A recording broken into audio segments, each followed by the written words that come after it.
Welcome to AAMplify, a podcast series by the Association for Accounting Marketing. I'm Ian McManis, a marketing specialist with Barnes Dennig, and I'm your host for today's session. Joining me today is Carrie Steffen. Carrie is the president of the Whetstone Group and is currently treasurer and board member for AIM. Since 2000, Whetstone has provided growth consulting services to hundreds of CPA firms throughout North America. He has more than 20 years of experience helping CPA firms achieve top-line growth, and I'm excited to hear what she has to say today.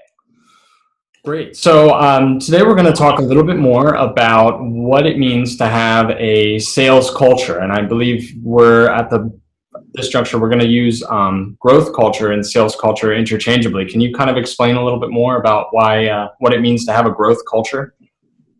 Sure. I actually make a little bit of a distinction between the two things, and more commonly, we're referring with our clients to the concept of a growth culture. And here's where I think they differ, Ian. I think that a sales culture, in some ways, is really all about what we are doing as an organization to develop sales. I mean, that sounds sort of rather simplistic, but we think of sales typically as being externally focused, bringing in new relationships, much more about the products that we're focusing on and the products that we are trying to deliver to the marketplace. And so I feel like the term sales in some regard is less applicable to what we're trying to do with CPA firms, because CPA firms are really focused on top line growth.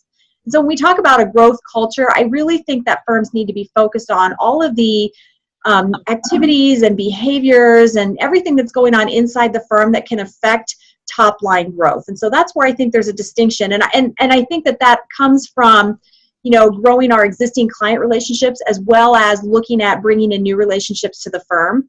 So I'd like us to really focus most of our discussion today on what firms and in particular how marketers can affect top line growth in their firms by building a growth oriented culture that everybody can participate in and be a contributor to. I think that when we are growing or thinking about defining a growth culture, that it has a few characteristics. First of all, I think growth cultures are ones in which there are very specific and defined roles for everyone in the firm to understand what their contribution is. And I guess that would be sort of the second thing, that they're not only defined roles in making that contribution to top line growth, but that they are also communicated and understood and accepted by everyone in the firm.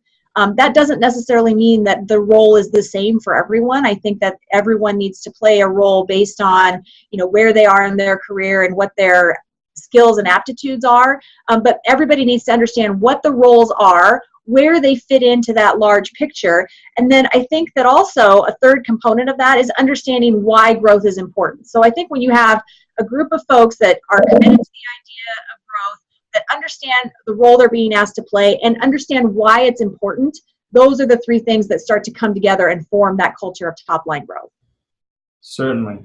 So you're saying it's much more of an internal kind of mindset or mentality that reflects back on the firm that you're working with rather than going out and trying to bring in solely new business.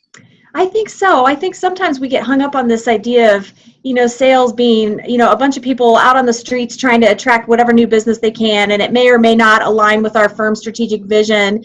It may or may not be, clients that we can grow with, that, have multiple needs and, multiple things that we can do in the conjunction with that relationship to improve that client's business. So I think, sales to me is more of that sort of shotgun. We're going to go around and sort of, grab at whatever seems to be moving at the time and hopefully grow that way. I think a growth culture is much more strategic than that. Definitely. So what are the key elements of a growth culture?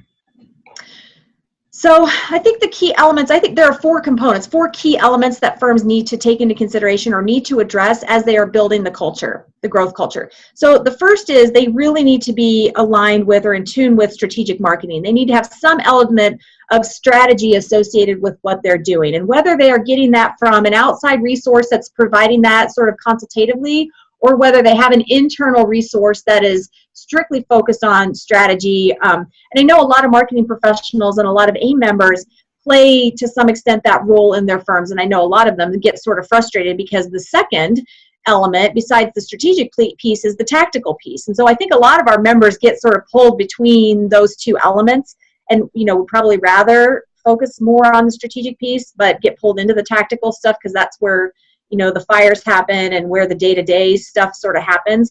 Firms have to get a handle on how they have both of those things at the same time functioning fully inside their firms. Again, it can be really challenging to have that all reside within one person. So, to the extent that firms are evolving their marketing departments to have varying levels of expertise and experience in their firms, I think that's helpful. Again, another model that we've seen is to have an outside consultant play that role and then have an internal sort of tactically focused person. But you need strategy to help figure out key markets. What are the service opportunities that make the most sense based on the markets that we want to serve? Where do we want to play in terms of geography? And, all of the strategic decisions that need to be made. You need tactical marketing, meaning someone to implement. Once we figure out what the strategy is, now we need to connect the activities that help support the strategy. And so maybe that's, online marketing, or that's event-based marketing, or it's direct marketing, or it's more likely it's some combination of all of those things. But then we need somebody to actually do those things. That's the tactical piece. We also need salespeople, because that's an important part of having a growth culture. And again, I wanted to get away from using that word sales as we're talking about a growth culture. But at some level, we do need to embrace the notion that a sales process has to happen whether we're working with clients or prospects, that we're putting them through that cycle of, needs assessment and connecting what we do to their needs, and then offering a solution to them, and then working through that closing and objections and all of those kinds of things. So we need people in the firm who are committed to and willing to engage in that kind of activity, because marketing can do a good job on the front end of positioning, but we need to make that transition in order to generate return on investment. So we need salespeople who understand that that's their role and have some skills around that. And then we need the fourth component, or the fourth element, which is sales management. And sales management is really, in my mind, the accountability piece. It's how are we going to measure the results that we're getting? How are we going to change behavior when we see that something's not working, and coach somebody to maybe do something a little bit different to get a better result? How are we going to hold people accountable for doing what they say they will in terms of implementation? If we have folks that are responsible for helping to implement marketing activities or helping to manage that sales process, how do we make sure that those folks are doing what they said they were going to do from an activity standpoint? So we need that element of sales management. And when firms really get this, sort of running on all cylinders, they have all four of these areas accounted for and functioning together in the firm, which helps contribute to the growth culture. I think the salespeople is probably, I think that's probably the one that encompasses most people in the firm. I think everyone in the firm has the responsibility to be, to some extent, involved in sales. That doesn't mean that we need everyone in the firm out knocking on prospects' doors or going out on prospecting activities. But we do need everyone in the firm to have a mindset of how do we look for additional opportunities? How do we connect what we do and talk about the benefits to the needs that we've helped to identify? How do we get really good at being curious and asking questions and identifying opportunities so that they're playing to some extent some role in that process? Marketing, the marketing piece, the strategic marketing and the tactical marketing are probably individual people functions or department functions. The salespeople probably are, to some extent, as I mentioned, everyone in the firm. And then sales management is typically, someone in a leadership position in the firm. That's the way it typically plays out. And again, when all those are functioning together and in alignment, you start to really see that growth culture start to blossom.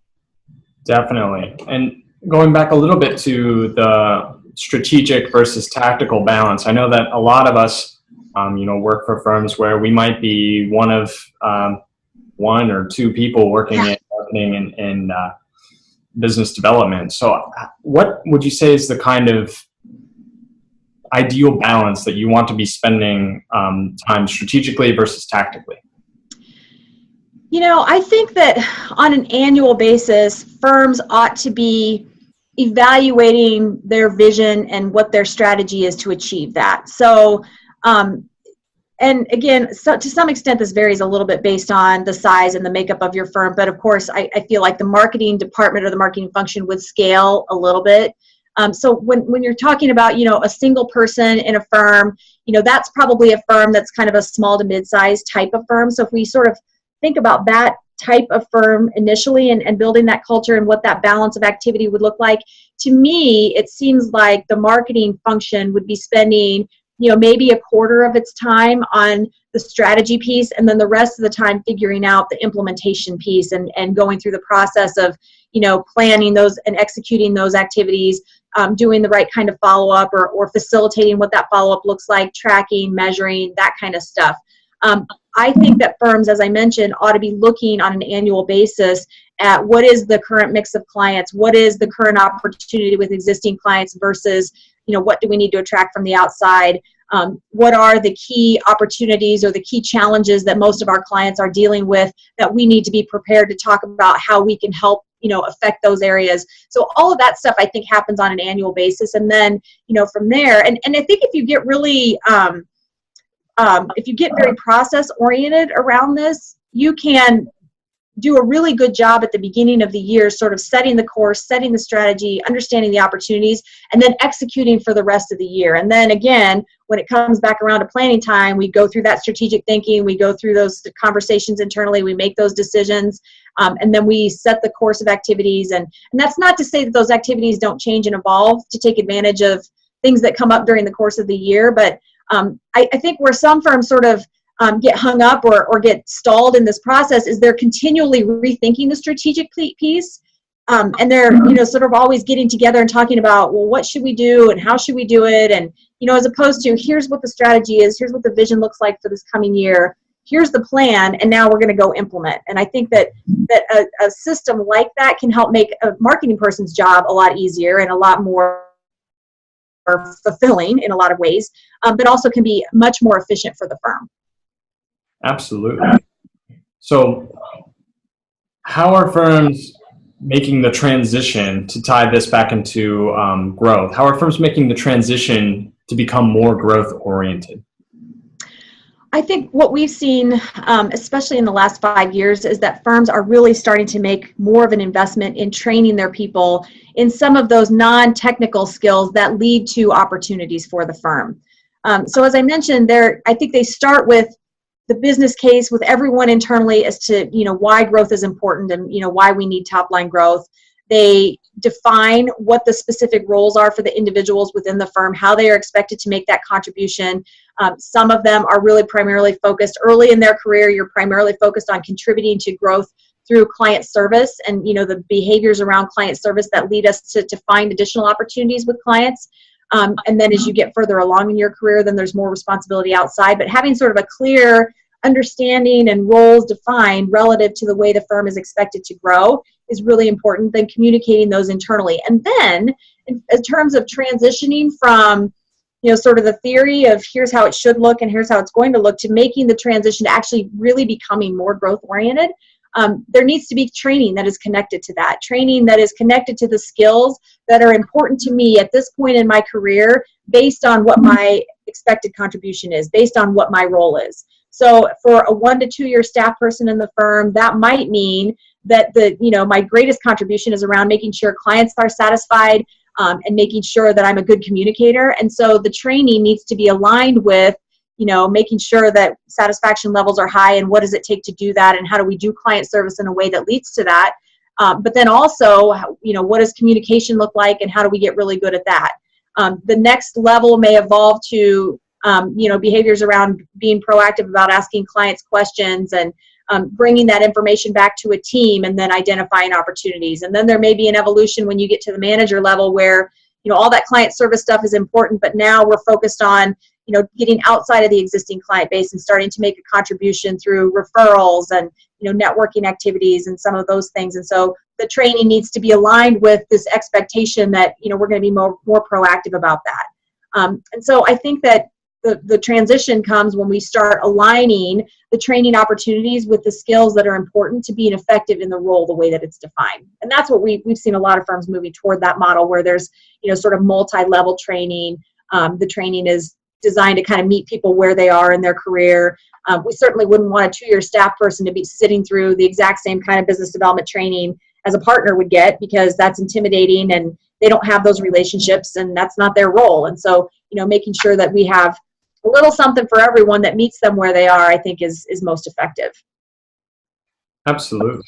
So in setting up the training, or once a firm is ready to kind of get started building this growth culture, what are the first steps? Where would you recommend that they start?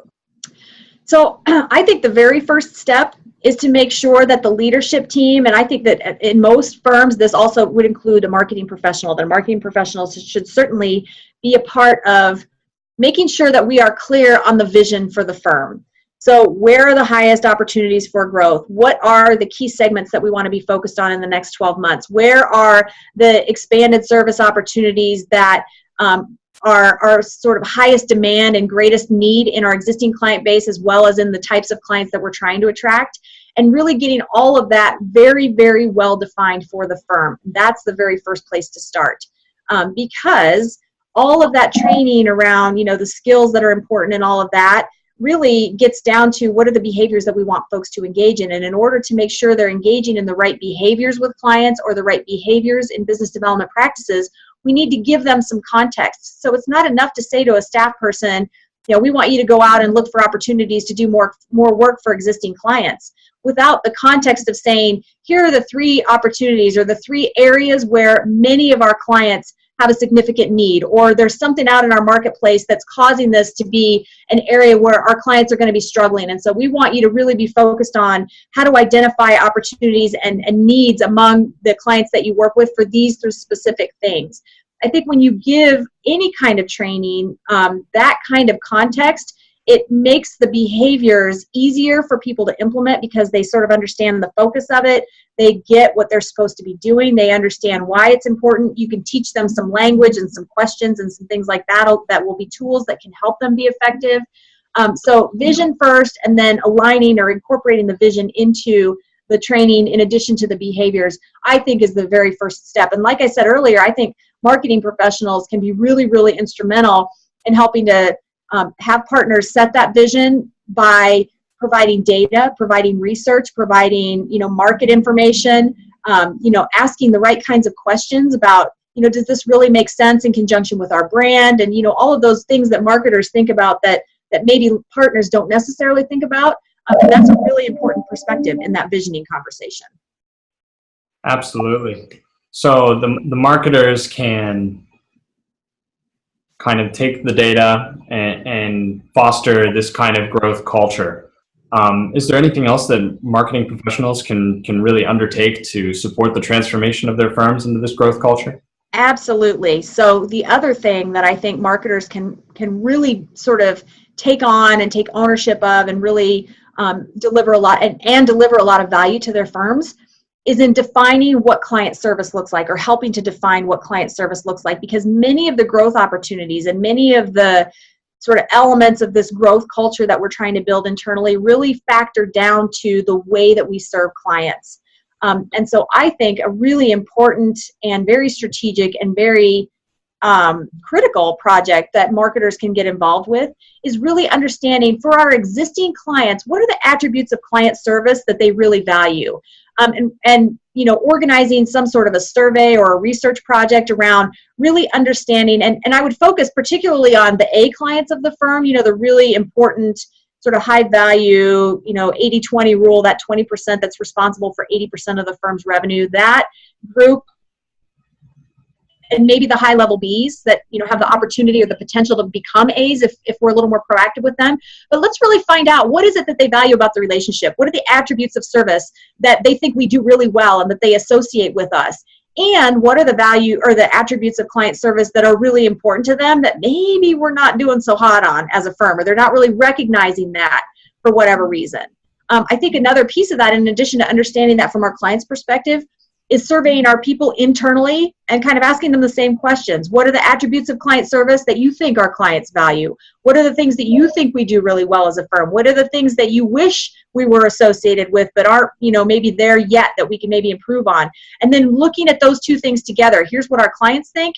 Here's what our people think. These are the things that are the same, but these are the things that our people think we do really well, but our clients aren't getting that. So we got to figure out that component. And these are the things that are important to our clients, and that didn't show up anywhere on employee surveys. So we got to figure that piece out too. And so looking at that kind of a project, and then really from there defining What are the attributes that differentiate us in our marketplace? And what are the attributes that we want to build specifically into any kind of training program to make sure that there are behaviors associated with delivering those attributes? I think marketers can be super valuable in helping to define that for their firms and really making sure that that perspective is represented as we get into training on the behaviors.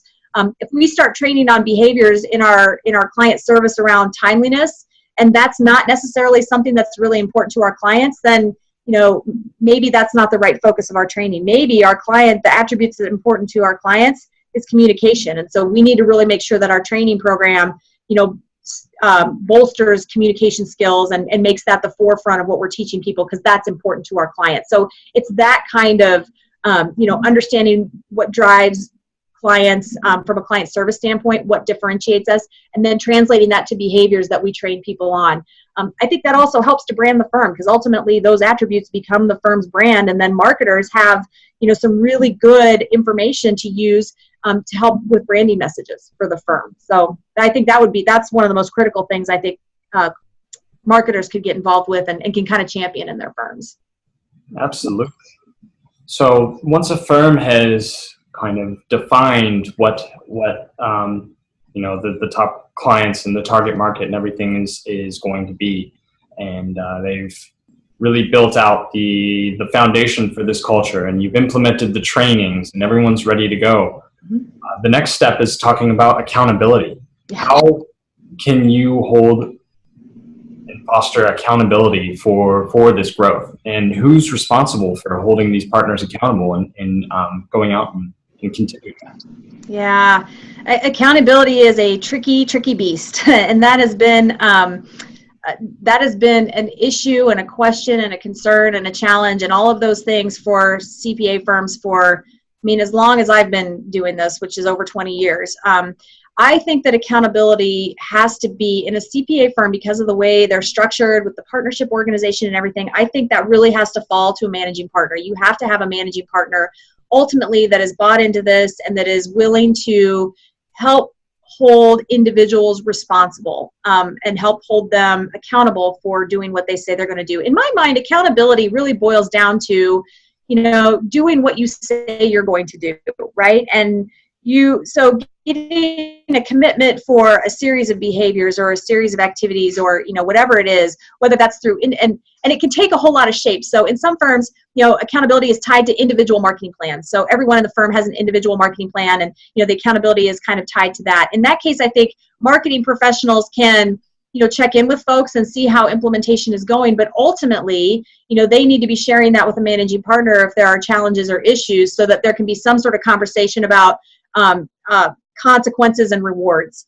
And so again, and a lot of the behaviors and a lot of that responsibility, I think, also falls to the existing partner group and existing partners following through and doing what they say they're going to do from a business development standpoint. So again, I think marketers can play a role in that by providing insight, by providing information, by providing feedback, results tracking, that kind of stuff for specific activities or specific individuals. But ultimately, I think that partners need to sort of take ownership of that accountability piece and just say, we're going to incorporate this into our compensation system. We're going to incorporate this into the way that we evaluate and reward people on a regular basis. We're going to not let people get by with excuses time after time after time as we're engaging in sales meetings and things like that to talk about levels of activity, and we're going to have some kind of hard conversations internally if that stuff isn't happening. I would love to tell you that a marketing person can just be in charge of that, and because I frankly think that marketing people have more invested in that. It's more top of mind for them. I think that partners are focused on a whole lot of other things, but the reality is that inside a firm, I think you really have to have someone at kind of the top level who's ultimately responsible for holding folks accountable. The other thing that I think we need to keep in mind is that accountability doesn't necessarily mean that you have to be the hammer that's going around and, bringing it down on the folks that aren't getting their stuff done. Accountability, I think, is really, in a lot of ways, the ability to sit down with someone and just say, here's what's not happening, or here's the thing that doesn't seem to be working. So let's talk about why. Let's talk about, and it gets into counseling a little bit to some extent, but let's talk about why that's not working, or what's getting in the way, or let's have a real conversation about how I can help either move some obstacles or help you get around something, and not necessarily letting people make a whole bunch of excuses, and I'm not talking about that necessarily, but I am talking about being someone that can help them figure out how to get a better result. So in my mind, a lot of accountability is really about sitting down with a person and saying, the result that we're getting right now isn't working. Let's talk about how we get a different result. Absolutely. So you talked a little bit about incentivization or incentivizing performance to help build growth. And I think another really interesting concept that marketers might be able to get behind is gamification and other more unique marketing tactics to try and continue to promote that kind of culture. Is there any other tactics or anything that marketers can really undertake to try and support and foster this growth culture? Yeah, and I know a lot of marketers who have done made it competitive, done team things, the gamification aspect. I firmly believe that when you really have a growth culture, that a lot of the activities and the behaviors and all of those things that lead us to growth opportunities, the best way to do that is to actually incorporate it into my core everyday way that I practice public accounting at whatever level I happen to be at. So I think a better way to create that growth culture is to not necessarily make that list of behaviors or the list of activities, this thing that's over here on the side. So I have like my client service and, my daily, what I'm hired to do and what I get paid for over here. And then I have this whole other set of things that's, my growth-oriented task list or, whatever it is over here. I think that when there's a pull between those two things, and I feel like this isn't really my core function and this is, that I'm going to always gravitate toward the things that are my core function. So I think the best path to success is, to the extent that we can, let's make these behaviors and these practices part of our core function so that it's not an add-on list of skills or an add-on list of things that we have, on top of our normal to-do list. But if we can practice client service in a way that, is a little more proactive about figuring out how we can interact with, or how we can help clients, that's more proactive about understanding their needs and then taking that back and, communicating it internally, if that becomes the core function of the way that we practice public accounting, that's where I think there's a tremendous opportunity for this growth culture to start to blossom. So I like the fun and again, just the fun aspect is probably just the best word for it, of some of the games, things like that. But I really feel like to affect culture, to really make sure that we're doing what we need to do as a firm to have this resonate and permeate across all of the areas of the firm, that it has to become integrated in the way that we practice, and tying it to compensation and reward systems and tying it to evaluations for promotions and all that kind of stuff is also paramount to being able to make that effective. Absolutely. That makes a lot of sense, to tie it back into really the culture that you're trying to build and analyzing the strategy. And it's kind of interesting, Ian, the more we've started talking about this, and we've been doing this with a lot of firms for a number of years, and the more we've done it, the more we've really recognized that the skills and the behaviors that make you really great at client service and that cause you to practice public accounting in a way that clients really appreciate and enjoy and value are also the same skills that help make you good at business development outside of the existing client base. So, asking questions and learning to assess needs and learning to connect what you do. Your service list isn't what our clients need necessarily. They need solutions to their business challenges, but you got to be able to connect your services to those business challenges. So getting really good at that and understanding how to talk about benefits. And again, all that ties into the way that we serve clients, but those are also very critical at moving prospects through a sales cycle as they're deciding whether or not they want to hire you, getting the needs assessment piece right, asking the right questions, tying what you do back to the needs that they expressed and, articulating the benefit for that and, working through the objection cycle and all of that stuff. It's very, very similar. So if you can start practicing early on in your career in that way, by the time there's that expectation that you need to help contribute to business development, you've got a lot of the skills already in place and it feels a lot more natural. It's more of an extension of what you do as opposed to, again, this whole additional skill set that now I have to go learn because that's the expectation for where I am in my career. So I'm just a really firm believer in integrating it into the way that you practice. Absolutely. Well, great. I think that is an absolute wealth of information on building a growth culture, identifying strategy, and really what are the facets and what are the ideas that you need to put into place to kind of begin making a transition and implementing these kind of ideals in your firm. So I guess, do you have any closing thoughts or anything else that we didn't really get a chance to touch upon? I can't really think of anything else other than to say that I do believe truly that marketing professionals can play a very, very critical role in this process, in kind of, leading the charge and asking the questions and, being advocates for this type of thinking and this type of process. And I don't think that marketers have to feel this pressure to do it on their own or lead it on their own. But if they can be the resource that knows how to go out and find the additional resources to be helpful, I think that's a really, really valuable place for marketers, a role for marketers to play in this entire process. So, being the champion, being the person that can figure out how to get access to the resources, asking the right kinds of questions, fostering their own natural sort of curiosity. I mean, your client is the firm, and understanding, and asking the right questions is a great way to start to move some of this forward inside firms. So I would encourage marketers to think about that and, really set out some, objectives for themselves in playing this role. And start with understanding what your existing clients want from you. Start with the attributes of client service, because you can build everything else from that. Absolutely. Well, thank you so much for joining us today, Carrie. Thank you, Ian. And I'm not going to lie, I sort of wish that I was sitting wherever you are sitting, because those palm trees look really inviting.